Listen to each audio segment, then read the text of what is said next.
Give me the Bible, star of gladness gleaming, to cheer the wanderer lone and tempest-tossed. No storms can hide that radiance peaceful beaming, since Jesus came to seek and save the lost. Give me the Bible, holy message shining, thy light shall guide me in the narrow way. Precept and promise, law and love combining, till night shall vanish in eternal day. Give me the Bible when my heart is broken, when sin and grief have filled my soul with fear. Give me the precious words by Jesus spoken. Hold up faith's lamp to show my Savior near. Give me the Bible, holy message shining, thy light shall guide me in the narrow way. Precept and promise, law and love combining, till night shall vanish in eternal day. Give me the Bible, all my steps enlighten, teach me the dangers of these realms below.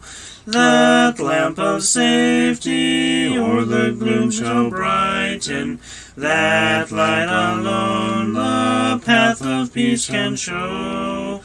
Give me the Bible, holy message shining, thy light shall guide me in the narrow way. Precept and promise, law and love combining, till night shall vanish in eternal day. Give me the Bible, lamp of life immortal, hold up the splendor by the open grave. Show me the light from heaven's shining portals, show me the glory gilding Jordan's wave. Give me the Bible, holy message shining, thy light shall guide me in the narrow way. Precept and promise, law and love combining, till night shall vanish in eternal day.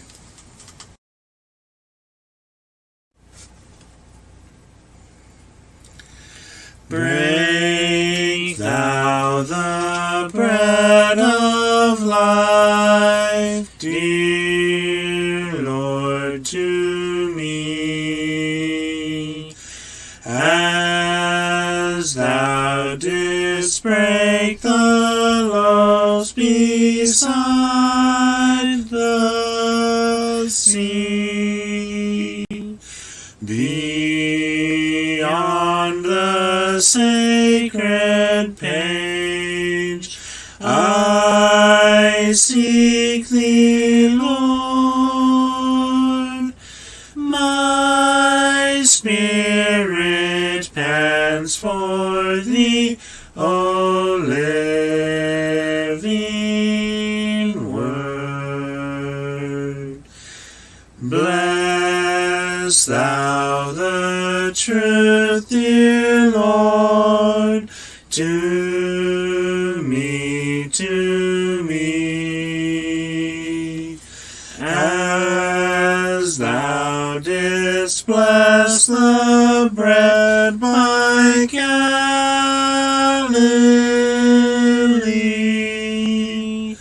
Then shall all bondage cease, all fetters fall, and I shall find my peace, my all in all.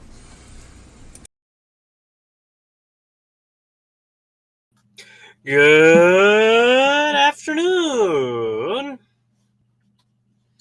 I hope you all are having a wonderful day. It's going well on my side of the universe. I hope this video finds you wonderful and that you get some use out of the video and out of being here today.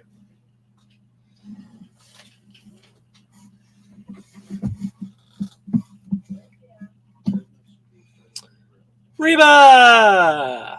Hello, Reba. Good to see you. Hello, Maureen. Good to see you as well, sister.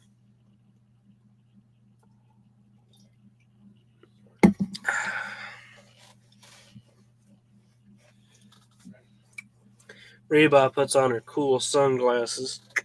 Mine are out there in the entryway, currently on my hat. So I cannot put on my cool sunglasses. Oh well. It's a wonderful day out. Beautiful weather. It's not hot, not too cold, just right. It's pretty much the Goldilocks story in a nutshell. Sam is here. He is watching and he is listening. The great eyeball ear. Good to see you, Sam.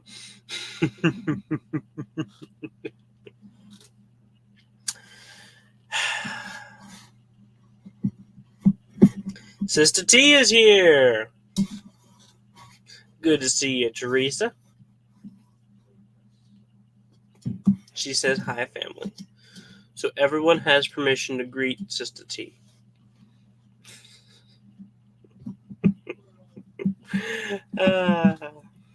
I love seeing all the greetings go on. Warms my heart. Yep.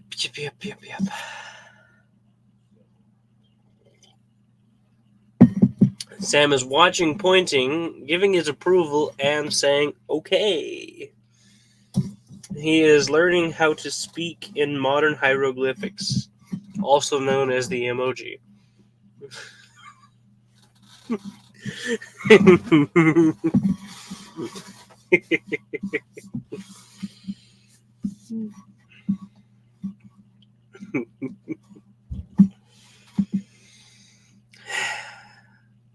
Had to throw that out there.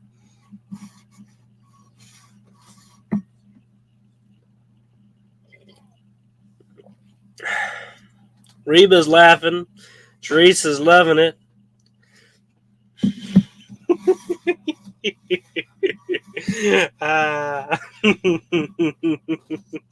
So is Teresa. Now Teresa's laughing too. Next thing you know, it'll be y'all are too much.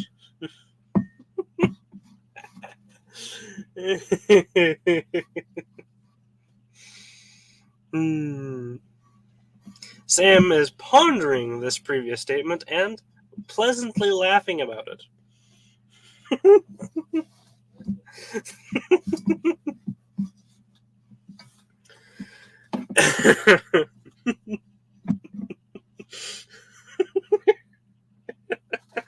Someone laughed at that. It was Reba.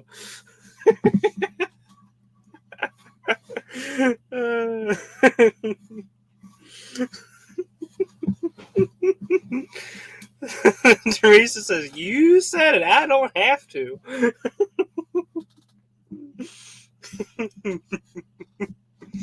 Well, Teresa, I just know you well enough that that's exactly when you would have said it.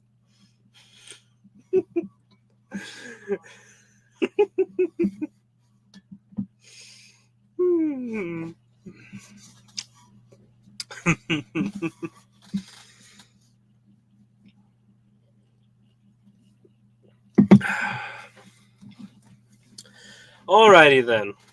Well, it seems as we have our trusty group of mining personnel. Let's pick up our shovels and our picks, and let's start walking towards our mine.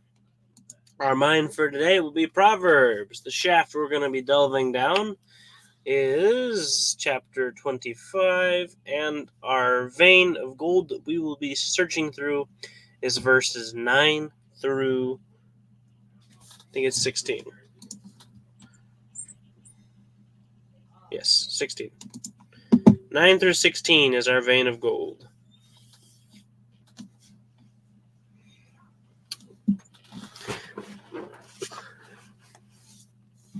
Let's dig, y'all. Debate your cause with your neighbor, and do not disclose the secret to another, lest he who hears it expose your shame and your reputation be ruined. A word fitly spoken is like apples of gold and settings of silver. Like an earring of gold and an ornament of fine gold is a wise rebuker to an obedient ear. Like the cold of snow in time of harvest is a faithful messenger to those who send him, for he refreshes the soul of his masters. Whoever falsely boasts of giving is like clouds of wind, and wind without rain. By long forbearance a ruler is persuaded, and a gentle tongue breaks a bone. Have you found honey? Eat only as much as you need, lest you be filled with it and vomit. 25, 9 through 16. Remember, if you have any questions or comments over the reading, feel free to put them up there.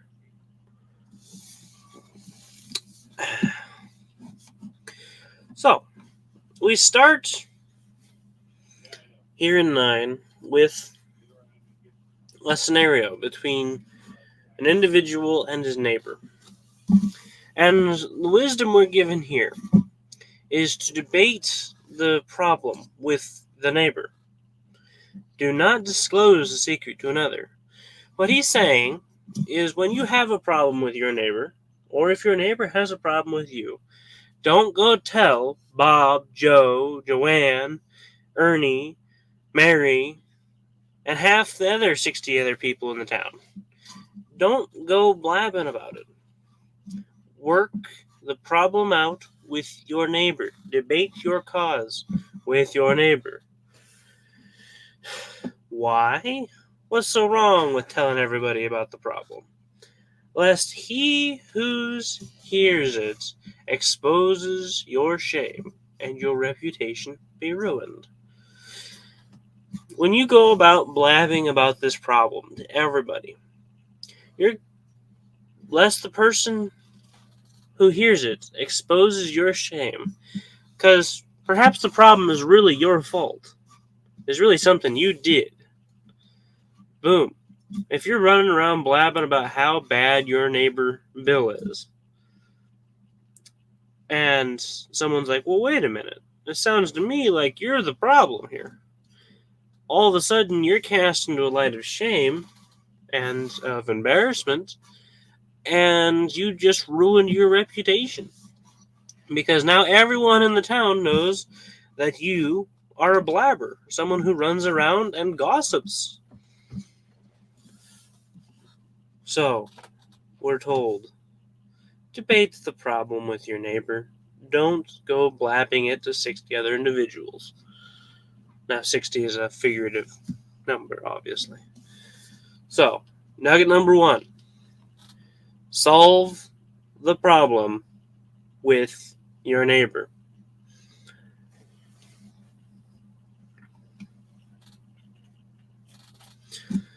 I'll get to that here at the end when we get to that verse there, Sam. Thank you for the question. Picking up in 11. A word fitly spoken is like apples of gold and settings of silver. Like an earring of gold and an ornament of fine gold is a wise rebuker to an obedient ear. These two go together very well. A word that is spoken at the proper time, with the proper meaning, with the proper intentions behind it, It is fitly spoken. It's like an apple of gold in settings of silver. It fits in perfectly. It is to be desired. It is valuable. It is gold in the setting of silver. It is something to desire. We are to want to have words that fit, that are fitly spoken, that fit beautifully.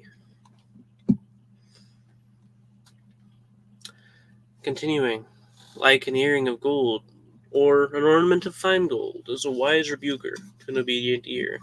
This is something to be desired.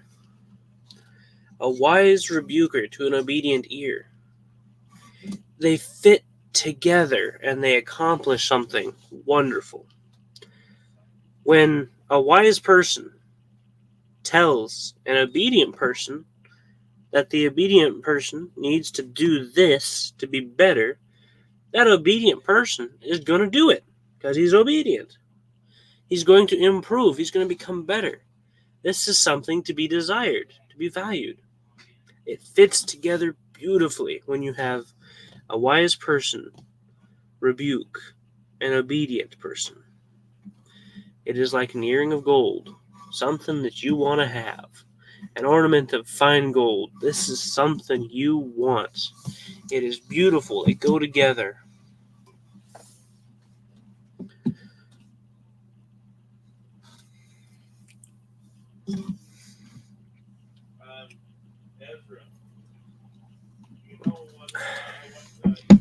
Nugget number 2. Value. Wise words spoken properly. Value wise words spoken properly.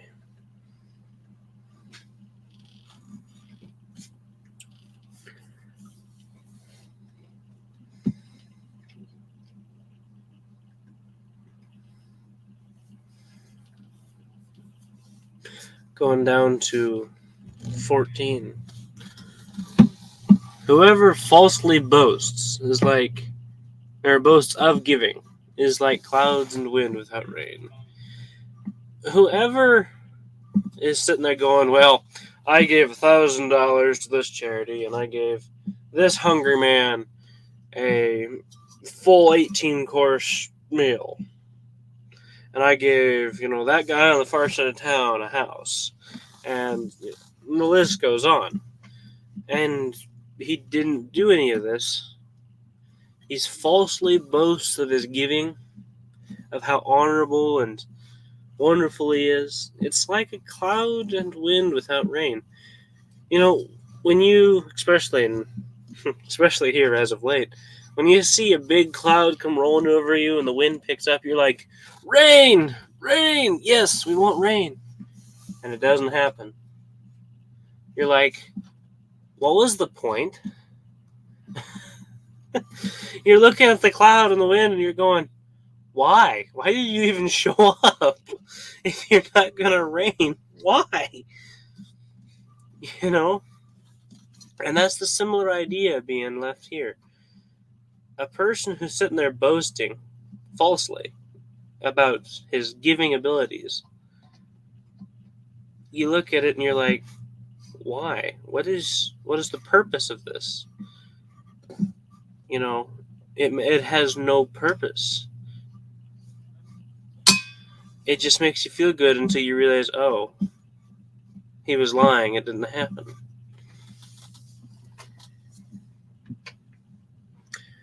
By long forbearance a ruler is persuaded, and a gentle tongue breaks a bone. Another word for forbearance here would be patience or suffering. By long patience, a ruler is persuaded. When you have patience, if you're sitting there willing to wait, not trying to speed up the process, a ruler can make a decision, and after quite some time, he can be persuaded. And a gentle tongue breaks a bone. This stresses the power of speech. We all are familiar, most of us to say the least, are familiar with the little kids' nursery rhyme, for lack of a better word. Sticks and stones may break my bones, but words they never harm me. It goes something along those lines. I've heard it in several different ways. But words will never harm me. Well, it's good to have that ability to deflect negative and the insulting. It's good to have that ability. But we also must remember that speech, when done properly, when you're speaking, you can have a huge impact on who you're talking to. A gentle tongue breaks a bone. When someone is there and he's like, well, you can do this and do that and do this.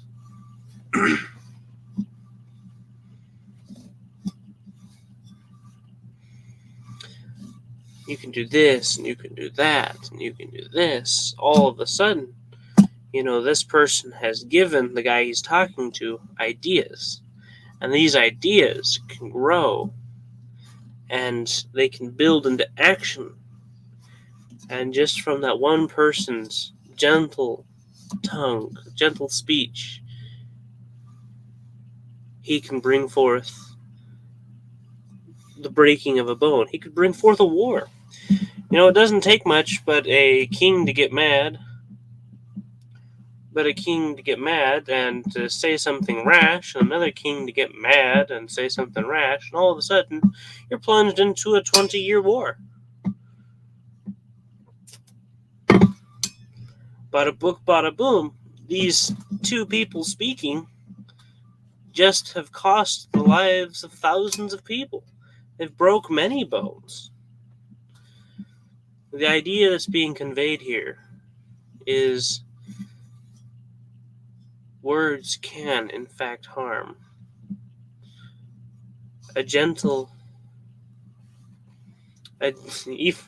Even a gentle speech, can break a bone. So don't downplay the effect that words can have. They can, as Reba says, they can harm you. Teresa says, exactly, Sister Reba. Words hurt. They can. They can burn, especially when they're from someone you love. So this verse is more of a warning. Be careful on what you say.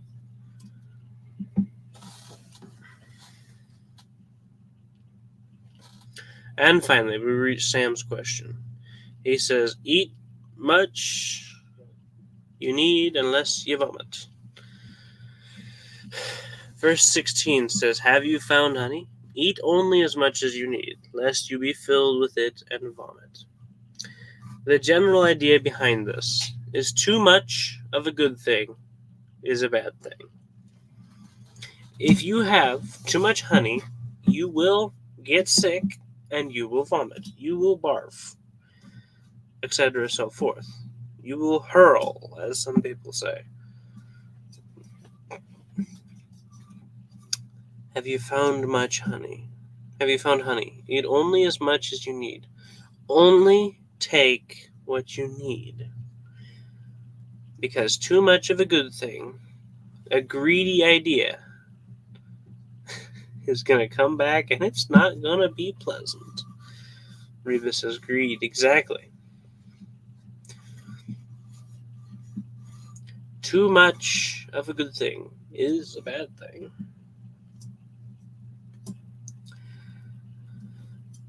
So, this is a verse warning. Don't be greedy. Only take what you need. You do not need this excess, and it will not go well if you do take this excess. Eat only as much as you need, lest you be filled with it and vomit. I remember whenever Mom would make chocolate chip cookies. And, she turns her back or goes to go get something. You sneak up the bowl and you take a large chunk of that of that chocolate chip cookie dough. And you eat it. Next thing you know, you're laying on the floor not feeling too well. A lot of us have kind of been in a similar scenario. You know, you've taken too much of something that tastes really good, and then you don't feel good.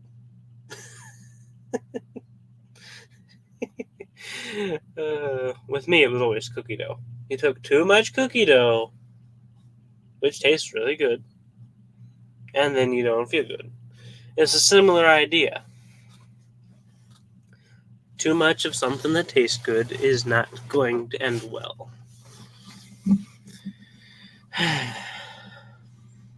Sister G says she doesn't have the nuggets down because she's used to them being written down, but it's okay. I'm listening. Yeah, Teresa. If I could sit here and I could write them down, I would. But it takes so much time for me to type them out and think them up. And it really burns time because I'm a slow typer. And, you know, I need to get back out there and get back to work. So I don't have the time. And if I'm not home, especially, that makes it even more difficult. Otherwise, I would gladly type them all out and have the nuggets written down for you.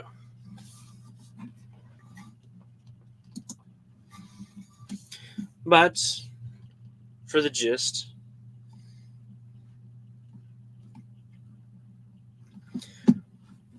as a bit of things to remember as you go through the day, debate your cause with your neighbor. Solve the problem with your neighbor. Don't include people who don't need to be in there. Nugget number 2. Value words of wisdom that are spoken fitly or properly. Value them.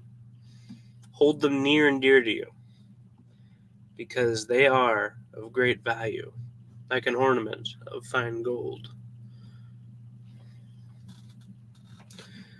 Nugget number 3. Don't boast, and furthermore, don't boast falsely because it is pointless. Nugget number 4. Words can, in fact, hurt. And finally, nugget number 5. Take only as much as you need. Don't be greedy.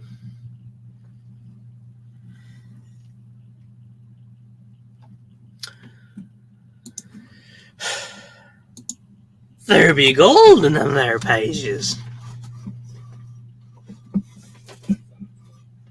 Yeah, I know. It's gonna sound funny, because I'm funny. Yeah, I haven't seen enough Westerns.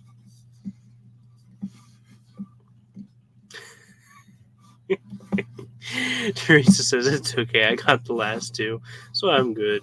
Well, Teresa, I thank you very much for sitting there and at least trying to write them out, putting forth the effort. I thank you.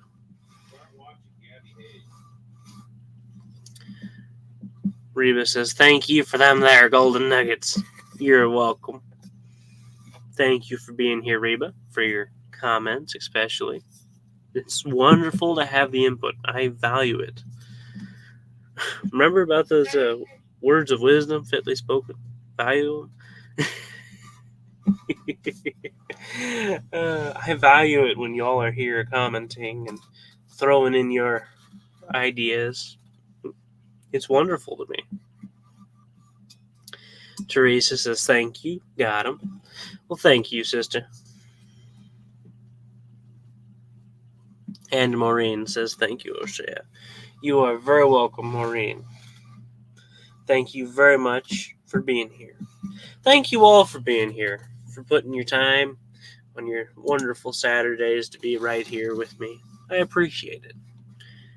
Till we meet again, God bless you all. Love you. Bye-bye.